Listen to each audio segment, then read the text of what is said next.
Aula Abierta, tu espacio de Rededuca donde aprenderás, inspirarás y enseñarás.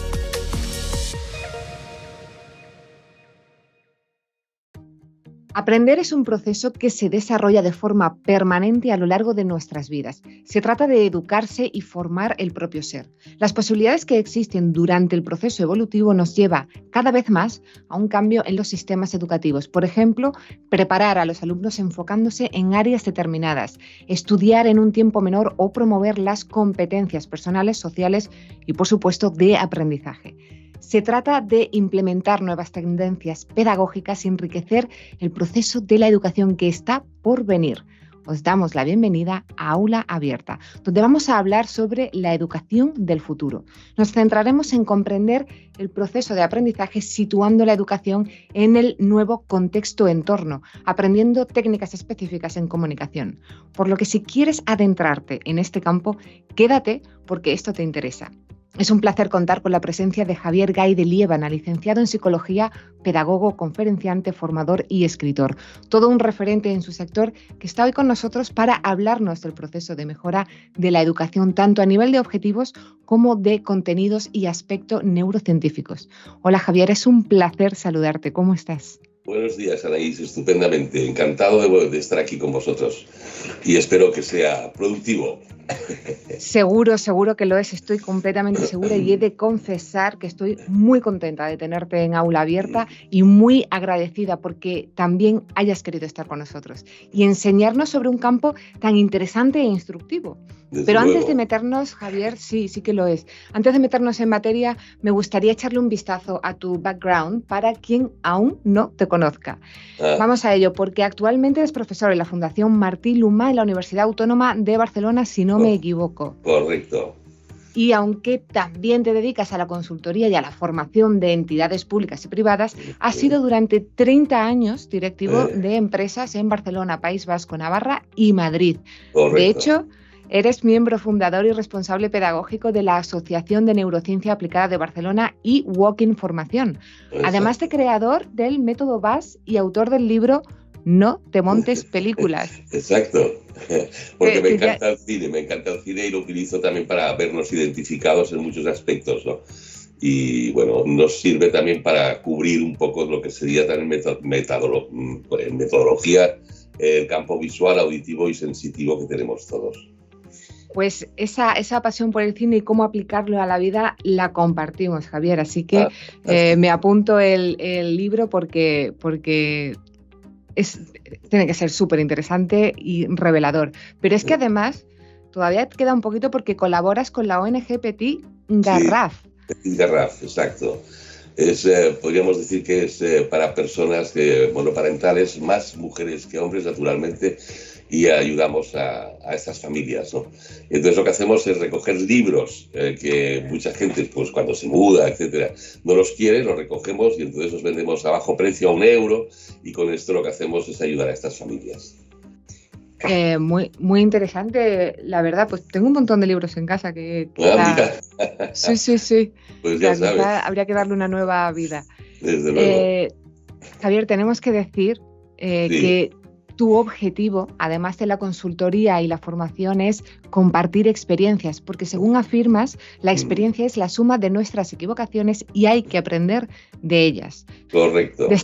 Destacas también la importancia de una conducta positiva en todos los ámbitos de nuestra vida. Exacto. Pero no queremos esperar mucho más para escucharte, Javier, porque estamos deseando aprender todo lo que puedas enseñarnos en este ratito que vamos a compartir juntos. Fantástico. Por mi parte es todo. Me despido, no sin antes recordaros que en Aula Abierta seguimos trabajando por un objetivo común, que es especializar el sector educativo a través de una oferta de formación didáctico-pedagógica sin dejar de perseguir la mejora continua de la calidad de nuestros contenidos. Muchas gracias, Javier, por estar hoy con nosotros y a vosotros, como siempre, por acompañarnos. Hasta la próxima. Todo tuyo, Javier. Gracias. Hola a todas y a todos, un placer estar aquí en Educatec y vamos a iniciar lo que sería esta charla, ¿no? Claro, la educación del futuro es un reto importante. La verdad es que yo no tengo ninguna bola de cristal, ¿no? Pero intentaré hacer una comparativa entre lo que ha sido la educación y sobre todo lo que es hoy la educación y hacia dónde vamos o dónde creo que tendríamos que ir, ¿no? Pondré algunos ejemplos bastante clarificadores en este sentido. Antes de todo, tengo que hacer una breve historia, ¿no? Fijaros que estamos imbuidos, ¿no?, dentro de lo que sería la religión tecnológica.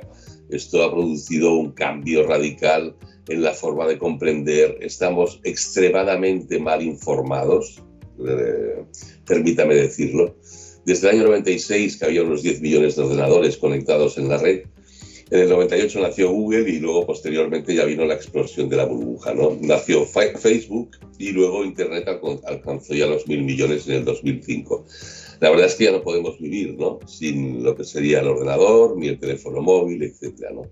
Empezó en el 2009 el WhatsApp, que esto también ha reducido mucho, ya lo veremos también, nuestro vocabulario. Cada vez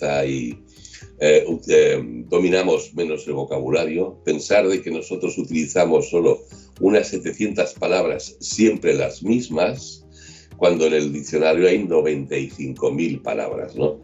Por lo tanto, estamos utilizando un 0,7, un 0,8 de todo lo que podríamos vocalizar, ¿no? Y es importante subrayarlo en este sentido. De hecho, fijaros que en los últimos exámenes en la universidad se detecta muchas faltas de ortografía y además un dominio del vocabulario bastante bajo, ¿no?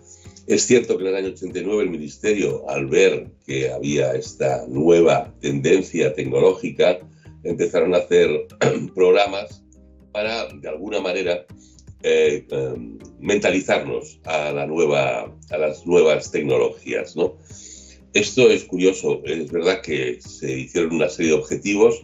Yo aquí he querido ser un poco irónico con el bla, bla, bla, porque, bueno, proponer está muy bien, unificar está muy bien, definir muy bien, pero luego hay que llevarlo a la práctica.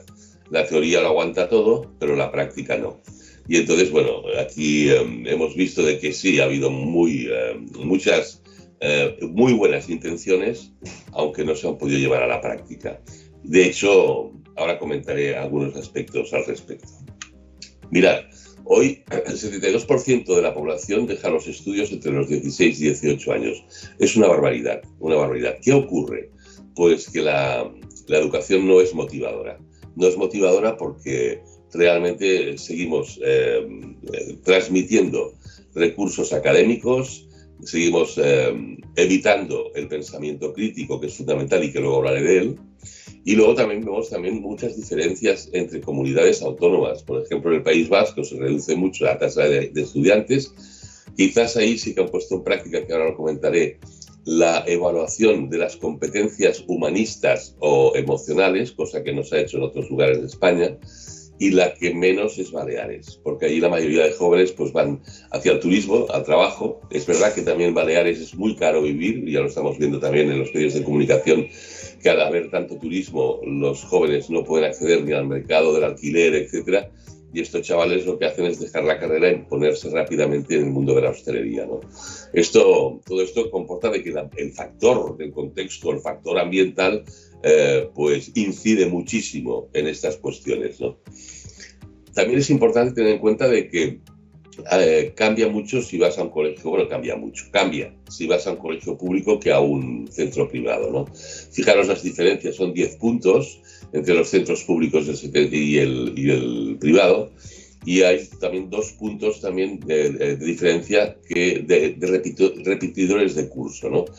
Esta diferencia también es verdad de que los niños que van al colegio posiblemente privado tengan un poco más de soporte por parte de los padres. A lo mejor inciden más en la importancia de estudiar, ¿no? De aprender, como decía Anaís antes, ¿no? Que es muy importante aprender. Tanto es así que siempre he dicho que el conocimiento nos hace libres, ¿no? Y eso sí que es importante tenerlo en cuenta. Y me estoy dando cuenta de algunos aspectos también que comentaré más adelante. Fijaros, en el 2015 en España hubo una orden ministerial, en el BOE número 25, el 29 de enero, que los profesores tenían que evaluar las competencias humanistas, como he dicho antes, de los alumnos, tanto a nivel emocional y no solo técnico. Es lo que llamamos ahora, o se llama a nivel empresarial, las soft skills, ¿no? Serían todas aquellas habilidades blandas que dicen ahora que hay que tener en cuenta para la interrelación positiva, ¿no? Entre personas. y no se ha materializado. Y la verdad es que yo he dado varias charlas en varios colegios intentando transmitir y explicar cómo se tienen que valorar estas competencias y no he encontrado feedback en este sentido. Por lo tanto, aún estamos bastante retrasados en esta cuestión, cuando es fundamental. Yo cuando hablo de inteligencia emocional hablo también de las soft skills derivadas de la inteligencia intra e interpersonal. Y me estoy dando cuenta que en muchas formaciones la gente no se conoce, hay una falta de autoconocimiento impresionante. Y me estoy encontrando con personas ya adultas, entre 20 y 30 años, con una falta de autoconocimiento importante. Y esto provoca una serie, efecto dominó, una serie de connotaciones como, por ejemplo, me estoy encontrando con una baja autoestima en este sentido. No por el hecho de no haber estudiado, por el hecho de no conocerse, del autoconocimiento personal. Que esto es fundamental para conocer nuestras fortalezas, nuestras debilidades, ¿de acuerdo? Un DAFO personal, oportunidades, ¿no? Y amenazas, ¿no? Y esto es lo que los chavales de hoy en día no se les transmite. Por lo tanto, esto también provoca unas connotaciones y unas consecuencias muy negativas a nivel personal. Otra cosa importante, a nivel intelectual la población actual ha bajado, ha descendido de forma alarmante. El IQ, el coeficiente intelectual, desde el año 75 está decreciendo. Y además hemos de saber por qué, ¿no? Hay ambiente, lo que decía el contexto, los ambientes son importantes y luego también la tecnología, ¿de acuerdo? Es curioso, pero no deja de menguar. Es la primera vez desde el principio del siglo XX había un efecto que era el flying, que era el cual nosotros estábamos creciendo mucho a nivel intelectual, hasta el año 75, que empieza a bajar este nivel intelectual. Es curioso, es un fenómeno conocido como efecto flying, y la pregunta es, ¿qué ha ocurrido? Pues es multifactorial, lógico, pero es muy importante tenerlo en cuenta. La educación no ha cambiado, me estoy encontrando con profesores que quieren cambiar o modificar la metodología y hay otros que no lo están haciendo, que siguen anclados en el pasado, a nivel académico, digo, pero la metodología es fundamental, importantísimo, fundamental, luego lo comentaré. ¿Cómo aprendemos? ¿Cuáles son los factores importantes a tener en cuenta? Pues lo comentaré más adelante. ¿Cuáles son las causas que decía? Uno son los factores ambientales, otro también son el sistema educativo que comentaba antes. Otro es la nutrición. Fijaros que ha aumentado muchísimo el tema de la obesidad a nivel adolescente. Y es curioso, cada nueva generación tiene 7 puntos menos en comparación con la anterior, cuando está demostrado neurocientíficamente que cada generación que nace con 250.000 neuronas más. Es poco para los trillones de neuronas que tenemos, pero es curioso, 250.000 neuronas más cuando nacemos, ¿de acuerdo? En las nuevas generaciones. Pero esto no se trata de tener más neuronas, se trata de hacer la sinapsis correcta entre neuronas. Y esto es lo que realmente está sucediendo, que no hay una sinapsis, no ha evolucionado una sinapsis, ¿no? Es muy curioso, es como utilizamos realmente nuestro cerebro. Se dice que utilizamos aproximadamente un 10%. Yo aún tengo mis dudas en este sentido. Lo que es importante es que nuestro cerebro no está formado hasta un poco más de los 20 años y ahí es donde tenemos que trabajar más, la infancia y la adolescencia. ¿Por qué? Señores, la infancia, el niño es muy sensible a los cambios, su cerebro no está todavía desarrollado y es muy sensible al entorno. Es muy curioso en este sentido. En la adolescencia hay unos cambios brutales, por ejemplo, a nivel hormonal, ¿no? Un chico pasa a tener un 250%, casi 300% más de testosterona, como se suele decir en la juventud, ¿no? Somos hormonas con piernas, y eso produce un cambio también cerebral importantísimo a todos los niveles. También en este caso las mujeres, también el hecho del cambio también es importante tenerlo en cuenta. Maduran antes que los chicos, ¿no? Y esto, fijaros que es curioso, porque el 57% de los universitarios en España son del género femenino. Se ha incrementado mucho el acceso a la universidad por parte de las mujeres, ¿no? Afortunadamente, ¿no? Pero bueno, las tecnologías, ¿qué nos están causando? Fijaros, hay pros y contras en el progreso, siempre ha sido así. Lo que pasa es que no nos avanzamos, no valoramos las consecuencias de la revisión tecnológica. Aquí he puesto un ejemplo, por ejemplo, del hikikomori, estos chavales que no salen de casa, que están totalmente enganchados y adictos a la pantalla y que, desde luego, sus soft skills se van por la ventana. No se relacionan con los demás, tienen auténticos problemas psicológicos, etcétera. ¿Por qué? Porque las pantallas, la revisión tecnológica crea adicción. Y esto es un tema que hay que tener en cuenta, muy en cuenta. Hay una neuropsicóloga que se llama Catherine Posin, que es profesora del Centro de Memoria de la Universidad de California, que dice que los test de IQ nos están dilucidando que ellos incluyen pruebas aritméticas, de vocabulario, razonamiento visual, etcétera, y está declinando muchísimo en este aspecto. Hay como una cierta, podríamos decir, pereza, ¿no? Decía Kahneman que tenemos dos sistemas de pensamiento. El primero de ellos sería el pensamiento automático y el segundo el pensamiento analítico. Hay un libro de él, que fue Premio Nobel de Psicología hace 4 o 5 años, de Kahneman, que se llama Pensar rápido, pensar despacio. Importante tenerlo en cuenta. Si yo voy por la calle y le pregunto a Anaís 2 por 2, me dirá automáticamente 4. Pero si seguimos caminando y yo le digo 258 por 26, hará ver que para pensar y me dirá: Javier, ¿para qué quieres saber esto? Realmente el automático nos hace perezoso el analítico y se ha perdido mucho el análisis. Por eso se ha perdido mucho el tener que reflexionar. Estamos bajo un criterio excesivamente automático, lo queremos todo para hoy y ya, cuando evitamos tener que reflexionar sobre algunos aspectos de nuestra vida. La vida es una carrera de obstáculos y nos encontramos muchas veces con conflictos y problemas y hemos de saber también razonar, ¿no?, y afrontar estos conflictos, ¿no? Todo esto también ha salpicado, entre comillas, a nuestra forma de aprender y también de trabajar. Si no hay reflexión, es muy difícil aprender. Y luego diré por qué, a nivel neurocientífico. ¿Por qué ocurre esto, no? Otro doctor del King's College de Londres, Robin Morris, dice que los métodos de razonamiento han ido variando, ¿no?, en el ritmo. Es decir, en las nuevas tecnologías también nos han cambiado, como estaba comentando antes, ¿no? Y también dice que los test de inteligencia también tienen que ir modificándose en este sentido, para saber cómo podemos actuar cuando está descendiendo nuestro nivel intelectual, ¿no? Importante a tener muy en cuenta. Y hay una curiosidad fundamental. Fijaros que los famosos directivos de Silicon Valley no llevan a sus hijos a un colegio académico normal, sino que han creado una serie de escuelas en las cuales han invitado a una serie de personas, psicólogos, neurocientíficos, bioquímicos, ¿de acuerdo?, para conocer cuál sería la mejor metodología para sus hijos. Es muy curioso, ¿de acuerdo? Los llevan a colegios que no hay tecnología, no hay ordenadores, tienen prohibido el teléfono móvil hasta ciertas horas, ¿no?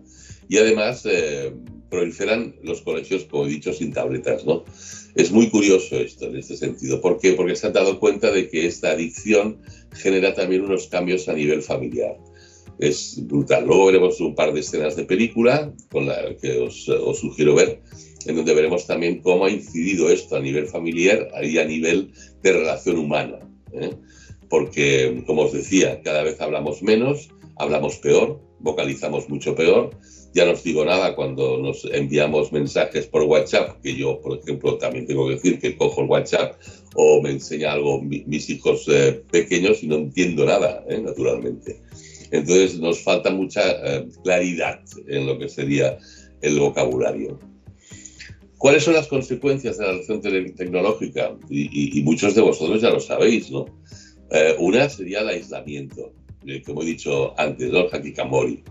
El otro sería que estamos viviendo en un mundo digital. No es un mundo real, es un mundo digital. Y nos cuesta luego enfrentarnos al mundo real, porque no es lo mismo, ni mucho menos, ¿no? Hay un aspecto importante que es el miedo al teléfono, a quedarse sin cobertura, a la nomofobia. Si antes en casa se pagaba siempre lo que era la luz y el agua, que era básico y fundamental, ahora no se puede vivir sin red, ¿no?, sin fibra óptica y menos sin teléfono móvil, ¿no? Pues hay nomofobia, pero no solo en la gente joven, en los adultos también.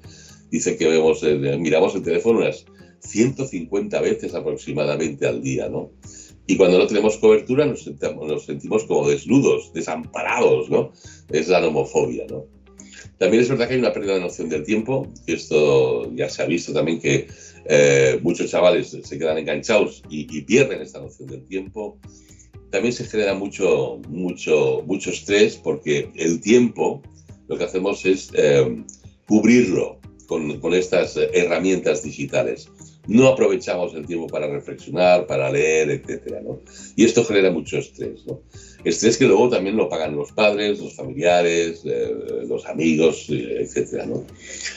En fin, el tema de dormir. Los chavales, mucha gente joven y adolescente duermen con el teléfono encendido y se están dando cuenta de que se duerme muy mal. El romper el sueño, los capítulos REM en el sueño, pues también eso provoca que al día siguiente estés como mucho más agotado, más cansado y produce una falta de concentración importante.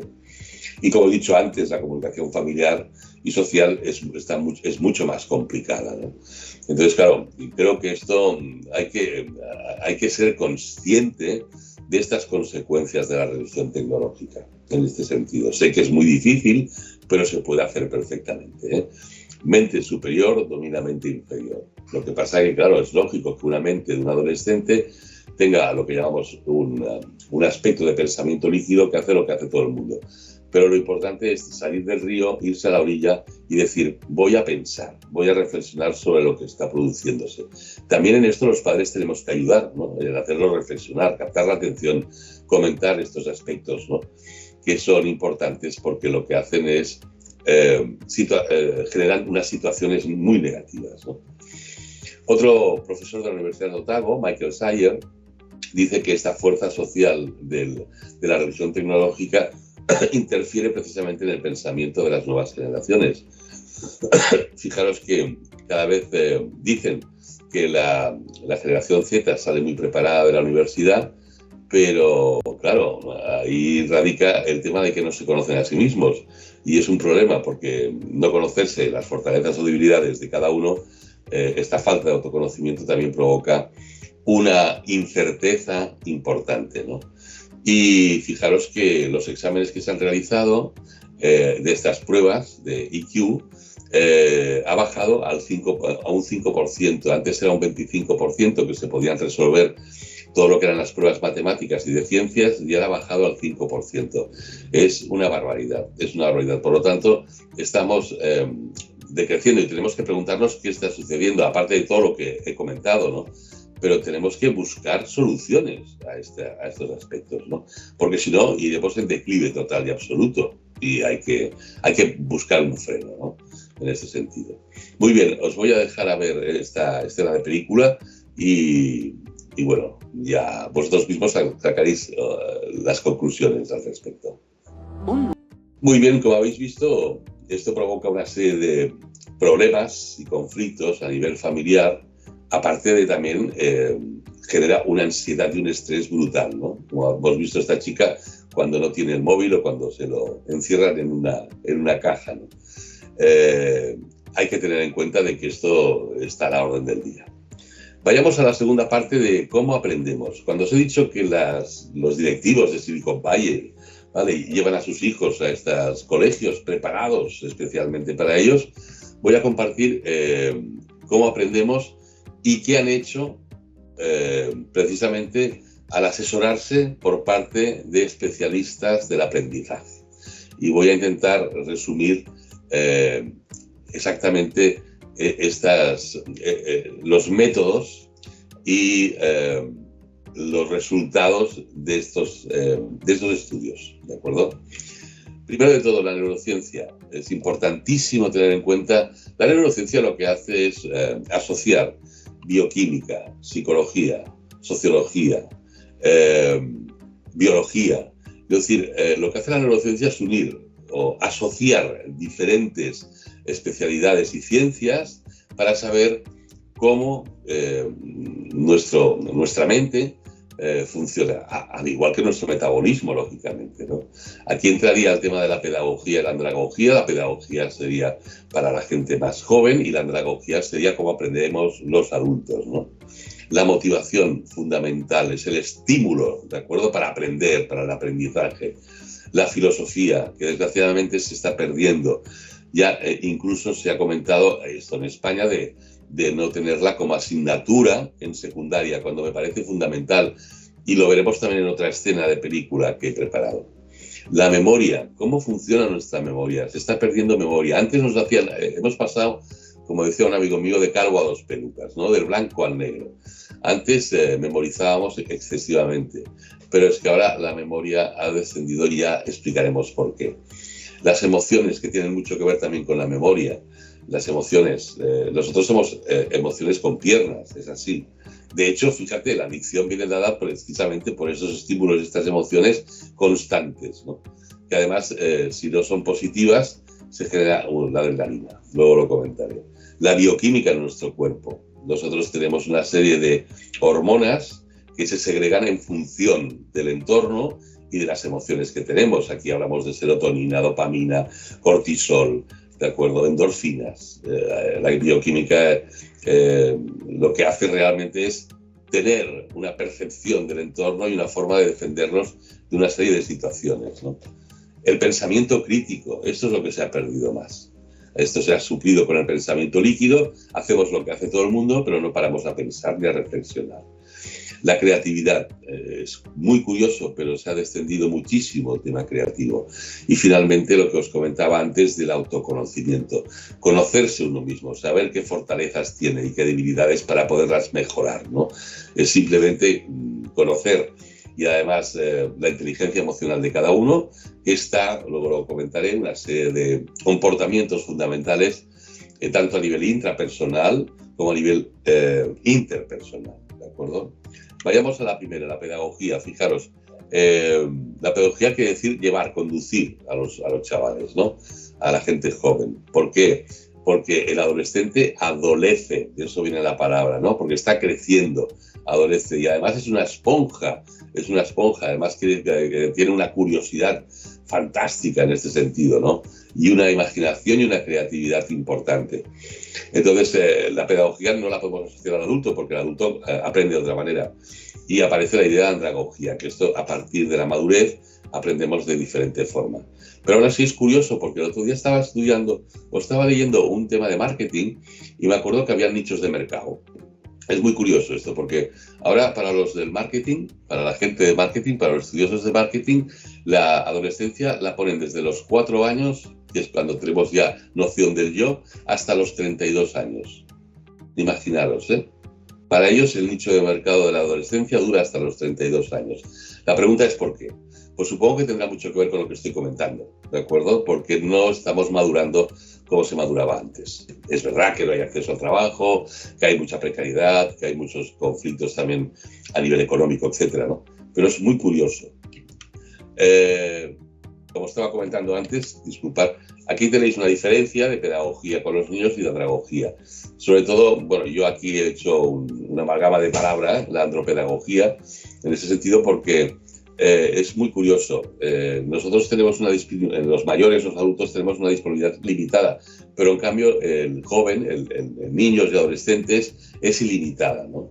Y entonces en los adultos el aprendizaje tiene que estar centrado en conflictos y problemas, mientras la gente joven necesita estar en términos específicos. Y somos nosotros, los profesores, los que tenemos que ayudar en ese sentido, ¿no? Esto lo podéis, son diferencias que son interesantes de conocer. Mirad, Pierre Lauren era un padre de 3 hijos, ingeniero informático de Microsoft, de Intel y de diferentes startups, y ahora preside el patronato del colegio donde van estos famosos hijos de los directivos de Silicon Valley. Fijaros lo que comenta en una entrevista, dice: no creemos en la caja negra, ahora le llaman caja negra, lo que antes era la televisión, ahora son los ordenadores, ¿no? Esa idea de que metes algo en una máquina y sale un resultado sin que se comprenda lo que pasa dentro. O sea, es lo que os decía, estamos extremadamente mal informados porque no profundizamos, nos quedamos en lo superficial, ¿de acuerdo? Imaginaros por un momento que tú haces un círculo perfecto en un ordenador y ¿dónde está el ser humano para lograr esa perfección? No se estimula para llegar a hacer un círculo como mínimo que sea, ¿no? Que sea correcto. Y ahora se han dado cuenta, y ahora, yo porque conozco el tema de la neurociencia con una cierta profundidad, que el aprendizaje es emoción. Y somos los humanos los que producen esa emoción, no las máquinas. La inteligencia artificial, por mucho que se empeñen, podrá ayudar en muchos aspectos, digo que no. Pero vosotros sabéis la cantidad de generaciones, somos un producto de muchas generaciones anteriores que hemos ido también absorbiendo aspectos de nuestros padres, de nuestros abuelos, bisabuelos, etc. Y si nos vamos a miles de años, posiblemente nosotros vengamos del famoso de África, ¿no? Quiero decir, todo esto hemos ido heredando todo esto. Esto la inteligencia artificial no lo podrá conseguir desde mi punto de vista, nunca podrá conseguir las emociones que puede tener un ser humano. También comentan de que si un niño pequeño limita sus habilidades motoras, su tendencia a expandirse su capacidad de concentración. ¿Qué es lo que se está perdiendo? El pensamiento crítico o la capacidad de concentración o de reflexión. Por lo tanto, fijaros que se están dando cuenta y han cambiado la metodología, ¿de acuerdo? Y ha cambiado el aprendizaje para esta gente. Algo muy importante, cuando hablamos de emoción, fijaros nuestro comportamiento, que aquí he puesto un ojo, porque el comportamiento es lo que nosotros detectamos, lo que transmitimos y detectan los demás, ¿no? Pero antes del comportamiento hay una antesala que le llamo yo la conducta. Algunos psicólogos la comparan el comportamiento y la conducta. Para mí la conducta es la antesala del comportamiento. Yo puedo incidir en la conducta, puedo autopersuadirme y cambiar o sugestionar mi conducta. La conducta tiene dos aspectos fundamentales, dos aspectos psicológicos. Uno sería la actitud y la otra la motivación, que son directamente proporcionales. ¿Qué quiere decir? Quiere decir que si mi actitud es positiva, mi motivación es alta. Si mi estímulo o motivación es baja, mi actitud es negativa. Pues la motivación y la actitud hay un momento que están en contacto y se produce la emoción. Y la emoción es el estímulo que hace que nosotros prestemos atención, ¿no? Somos señal perceptiva, hay una señal perceptiva y nos emocionamos. Y vamos a por ello. Es el motor, ¿de acuerdo? Para conseguir un objetivo, ¿no? Y es fundamental en ese sentido satisfacer nuestras necesidades, ¿no? Ahí entra la creatividad también. Si yo me marco un objetivo de leer un libro o de hacer una maqueta o cualquier objetivo en estos, me emociona y busco finalizar eso que he iniciado, ¿no? El hándicap está en que solemos dejar las cosas a medias, ¿no? Lo del pensamiento automático lo que hace es que parece que nos cansemos antes de las cuestiones, ¿no? Y esto es lo que tenemos que evitar. Por eso la emoción es fundamental en cualquier objetivo, propósito de nuestra vida, ¿no? Fundamental. Un aspecto importante también que han estudiado en este colegio, bueno, que ya lo sabíamos, que es la memoria. Nosotros tenemos dos clases de memoria. La memoria es un proceso psicológico, ¿de acuerdo?, que hace que codifiquemos, almacenemos y recuperemos información. Aunque hay dos clases de memoria. Hay una memoria que se llama inmediata o de trabajo, que es donde he dejado las gafas, el bolígrafo, etc. Y hay una memoria de largo alcance. Para que haya una memoria de largo alcance, tiene que haber una emoción. Os pongo un ejemplo. Yo no hace mucho estaba en un pueblo de aquí de Cataluña, era el mes de septiembre del año pasado, y olía piñas, al olor de pinaza y las piñas. Automáticamente me acordé de cuando yo era pequeño, tenía 9 años, iba con mis amigos de donde estábamos pasando las vacaciones, y automáticamente me acordé de aquella situación. Y además me acordé, se abrió la libreta, la carpeta en memoria de los nombres de mis amigos, Tito, José Manuel, Jorge, etcétera, ¿no? ¿Por qué? Porque había una emoción que era ir a buscar piñas, encontrarlas, romperlas. Era una emoción fantástica y encima nos comíamos las piñas, ¿no? Quiero decir que los piñones estaban buenísimos, ¿no? Y fijaros, o por ejemplo, yo pongo el ejemplo de mi abuela. Mi abuela utilizaba una colonia que se llama Milurgia, que aún la venden. Y cuando huelo la colonia Milurgia, ¿qué ocurre? Automáticamente me viene la foto de mi abuela, ¿no? De Josefina. Por lo tanto, fijaros, es la memoria de largo alcance. Pero si no hay emoción, si en la metodología, cuando transmitimos a nivel académico, no hay emoción, la memoria se pierde. Se convierte solo en memoria inmediata o de trabajo. Fijaros también, por ejemplo, en las personas que tienen Alzheimer, ¿no? A lo mejor escuchan una música y se acuerdan con la memoria de largo alcance porque tienen emociones positivas de cuando bailaban. Hay enfermos de Alzheimer que aún se acuerdan de tocar el piano. cuando sería, vamos, o pensamos de que sería, vamos, inequívocamente difícil, pues lo consiguen. ¿Por qué? Por la memoria de largo alcance, porque ha habido una emoción. Esto es que se genera una proteína en nuestro cerebro que va directamente al neocórtex, ¿no? A la zona frontal. La memoria, su capacidad es de 10 a 20 segundos aproximadamente, y con lo que comentaba, la de largo plazo puede ser reclamada en cualquier momento. Es el córtex. A mí me pasa también cuando estoy trabajando en el ordenador, ¿dónde he guardado esto, no? Y entonces me acuerdo de alguna palabra que tiene relación con el PowerPoint o tiene relación con lo que quiero trabajar, ¿no? O con una tesis, etcétera. Por lo tanto, fijaros, es muy importante el tema de las emociones, trabajarlas. Y eso tiene que incluirse en la metodología que utilizamos a la hora de transmitir conceptos, a la hora de transmitir contenidos, sobre todo a las personas. Hay un tema muy interesante que le llamamos la teoría del +2, que es cuánto tiempo podemos captar la atención de un alumno o de un participante joven, adolescente o infantil. Y el +2 significa, a su edad le pones 2 y son los minutos que puedes captar la atención de un adolescente o de un niño. Si el niño tiene unos 8 años, le sumas 2 y él puede estar atendiendo durante 10 minutos. Un chaval de 15 años, unos 17, 18 minutos, dos minutos más. ¿Qué ocurre? Que yo a los 18 minutos, más o menos, o a los 20 minutos, hago una parada cuando estoy dando clase. Y entonces hago un roleplay, un debate, una escena de película, etc. ¿Qué hago con esto? Lo que hago es descender su nivel de atención para que se relaje o descanse, y luego lo vuelvo, al cabo de 10 minutos, vuelvo a recoger esto. Es decir, esta teoría +2 viene muy bien, sobre todo para relajar lo que sería el nivel de atención, para volverlo a recoger posteriormente. ¿De acuerdo? Fundamental. Y ahora ya vamos a nivel bioquímico. A nivel bioquímico nosotros cuando estamos bien a nivel emocional, segregamos unas llamadas endorfinas, que son unos opiáceos que tenemos en el cerebro que se segregan, ¿no? Y esto hace que tanto la dopamina, que es le llaman la hormona de la atención, se incrementa. Y la serotonina es la del buen humor. Cuando yo aprendo y disfruto y me veo capaz, mi autoestima automáticamente sube, ¿no? Y también esto repercute en nuestra actitud positiva al aprendizaje, al igual que la motivación. Y esto genera que nosotros podamos ser mucho más creativos. Perdemos el miedo, porque el miedo nos anquilosa.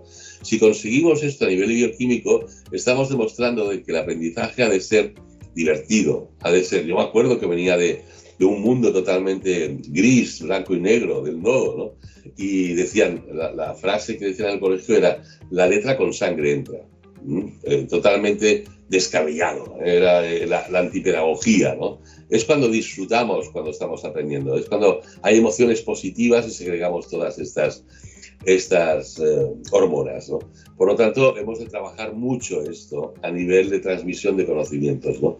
Tanto para adolescente como para el niño, y esto hay que trabajarlo mucho, y además hay que cambiarlo. ¿Por qué? Porque es el futuro, y el futuro viene por el interés, y la educación y la cultura es lo más importante en ese sentido.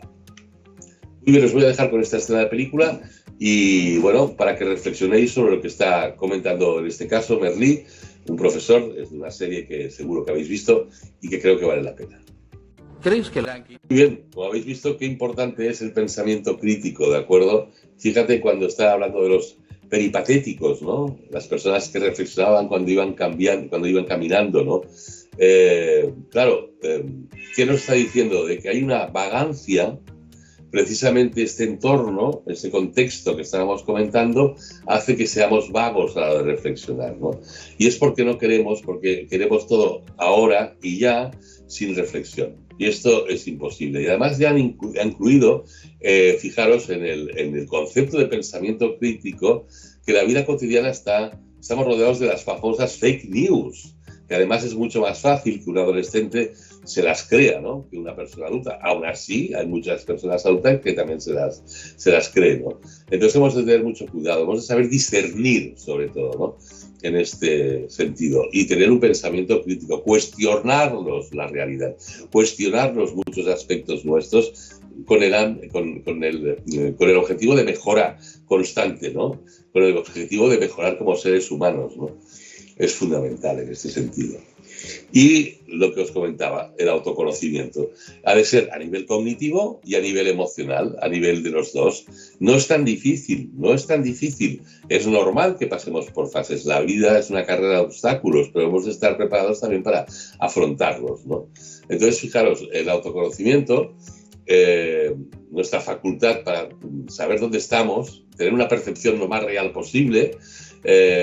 Como comenté también cuando comento la inteligencia emocional, que es el conjunto de capacidades y comportamientos que nos permiten tomar decisiones. En nuestra vida vamos a tomar decisiones constantemente. Y luego resolver conflictos y problemas. No es lo mismo un conflicto que problema. Un conflicto es aquel que hemos de afrontar rápidamente para que no se convierta en problema. ¿Por qué? Porque si no afrontamos el conflicto, crece y se convierte realmente en un problema, ¿de acuerdo? Y luego también la inteligencia emocional es la capacidad humana de sentir, entender, controlar y modificar estados emocionales. Fijaros que el nivel de empatía, que todo el mundo habla, no, yo soy muy empático, etcétera. No, cuidado. El nivel de empatía te lo da también el nivel de conocimiento. Cuando tú conoces a una persona, cómo se expresa, cómo vocaliza, cómo mira, su lenguaje verbal, no verbal, paraverbal, nos da la posibilidad de empatizar mucho mejor, de comprensión, de la capacidad de comprensión de aquella persona. Por lo tanto, es muy importante conocer a nuestros alumnos o a nuestros participantes, ¿no? En una formación o en la adolescencia, conocer al alumno para poder valorar también lo que comentábamos antes, para poder valorar precisamente estas capacidades que comentábamos antes, ¿no? Tanto a nivel intrapersonal, fijaros todas las que hay, como a nivel interpersonal. A nivel intrapersonal, que aunque sean comportamientos o capacidades internas, se transmiten al exterior, ¿no? La confianza en uno mismo se transmite, la adaptabilidad, la iniciativa, una persona con iniciativa, el optimismo, que es una tendencia psicológica. Fijaros, el pesimista pierde toda iniciativa, ¿de acuerdo? Dice, no lo conseguiré, ya no me levanto, ya no hago, porque no lo voy a conseguir. Esto es pesimismo puro. Por lo tanto, pierde todo tipo de iniciativa, ¿no? Y luego están las otras capacidades que sean las interpersonales, ¿no? Aquí entrarían también, por ejemplo, la empatía, lo que comentábamos, la simpatía, querer ayudar o beneficiar a la persona. Cada uno tenemos un estilo, no es lo mismo tener 50 años que 20, lógicamente, ni las motivaciones son iguales, ni las formaciones, ni las experiencias, ¿no? La capacidad de comprensión, la escucha activa. Aquí siempre digo que escuchamos para contestar, pero no para comprender. Lo que habría que hacer es comprender antes de contestar. Por lo tanto, es fundamental. Y muchas veces oímos y no escuchamos. El cómo decimos las cosas es más importante el cómo lo decimos que el qué decimos. Se puede decir todo bien dicho. Y aquí entran también aspectos como la asertividad, la persuasión, ¿no? Que hacen que nosotros podemos llegar mucho más al interlocutor, ¿no? Y podemos decir las cosas. Yo comentaba el otro día de que yo tengo 2 hijos muy diferentes, con los cuales he educado de la misma manera, pero me comunico de diferente manera porque sé cuál es su perfil comunicativo, ¿no? Y luego está la asertividad, que es decir las cosas en el tono adecuado, decirlas de forma correcta, sin herir ni perjudicar al interlocutor. Y el truco es ir siempre a la situación, no a lo personal. Esto es muy importante. ¿De acuerdo? De aquí nacen las hard skills y las soft skills, ¿no? Tan de moda actualmente, y ojalá se profundice mucho más en ello, ¿no? En este sentido. Muy bien, pues hemos llegado al final. Os doy las gracias por la atención prestada y, bueno, un abrazo a todos y agradecer a Educa EdTech pues, que haya contado conmigo para poder compartir este rato, ¿eh? Muchísimas gracias y hasta siempre.